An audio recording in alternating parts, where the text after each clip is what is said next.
রাসূলুল্লাহ সাল্লাল্লাহু আলাইহি সাল্লাম বলেছে, সত্য মানুষকে সৎকর্মের দিকে নিয়ে যায় আর সৎকর্ম জান্নাতে পৌঁছে দেয়। আর মানুষ বারবার সত্য বলে আল্লাহর কাছে সে সিদ্দিক হিসেবে লিপিবদ্ধ হয়।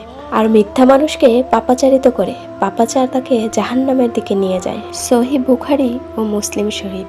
মিথ্যাওয়ালা মানে কেবল অন্যকে ধোঁকা দেওয়া নয়, বরং নিজের বিবেককে প্রতারণা করা। মিথ্যা মানুষের চরিত্র নষ্ট করে, সম্পর্ক ধ্বংস করে এবং আল্লাহর রহমত থেকে দূরে সরিয়ে দেয়। একবার কেউ যদি মিথ্যা বলে ধরা পড়ে, এরপর তার সত্য কথাও মানুষ বিশ্বাস করে না। সবচেয়ে ভয়াবহ বিষয় হলো, মিথ্যা বলে কেউ অন্যের ক্ষতি করতে চায়, কিন্তু শেষ পর্যন্ত ক্ষতি হয় নিজেরই, কারণ মিথ্যা কখনোই স্থায়ী নয়। সত্য ধীরে চলে, কিন্তু জয়ী হয় সর্বশেষে। তাই আমাদের উচিত প্রতিটি বিষয়ে সত্য বলা, সত্যের পাশে থাকা এবং মিথ্যা থেকে নিজেকে বাঁচানো। সত্য মানুষকে ছোট করে না, বরং আকাশের মতো উঁচু করে দেয়।